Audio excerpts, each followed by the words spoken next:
Jhagadia GIDC ખાતે આજે ₹36.27 લાખથી વધુ કિંમતનો જપ્ત કરાયેલો દારૂનો જથ્થો નષ્ટ કરવામાં આવ્યો હતો.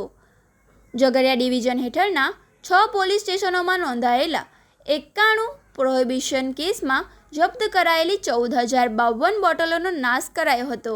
આ કાર્યવાહી ઝઘડિયાના એએસપી અજયકુમાર મીના, પ્રાંત અધિકારી અને મામલતદારની ઉપસ્થિતિમાં હાથ ધરવામાં આવી હતી.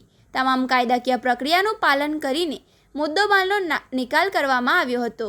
નષ્ટ કરાયેલા જથ્થામાં 14,052 નાની મોટી દારૂની બોટલો તેમજ બિયરનો સમાવેશ થાય છે. તેની અંદાજિત કુલ કિંમત 36,27,917 આંકવામાં આવી રહી છે.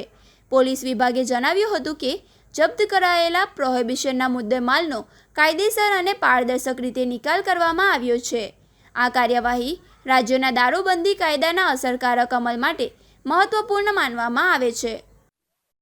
आज रोज झगड़िया डिविजन में आवता कुल 6 પોલીસ સ્ટેશનોના મુદ્દામાલનો નાશ કરવામાં આવ્યો, જેમાં ટોટલ ગુના 92ના મુદ્દામાલમાં નાની મોટી બોટલ મળીને કુલ 14,052 જેટલી બોટલો હતી અને જેની કિંમત આશરે 36,27,000 જેટલી હતી. આ મુદ્દામાલનો અમારે એસડીએમ સાહેબ અને મામલતદાર સાહેબ અને અમારા થાણા મલ્લાશ્રીઓની હાજરીમાં અત્યારે નાશ કરવામાં આવી રહ્યો છે.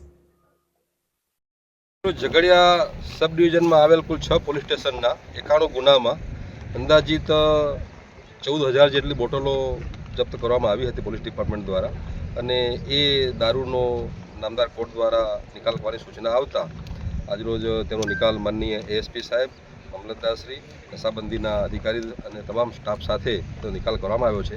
અંદાજિત 36 લાખ રૂપિયાની કિંમતના દારૂનો આજરોજ નિકાલ કરવામાં આવ્યો છે.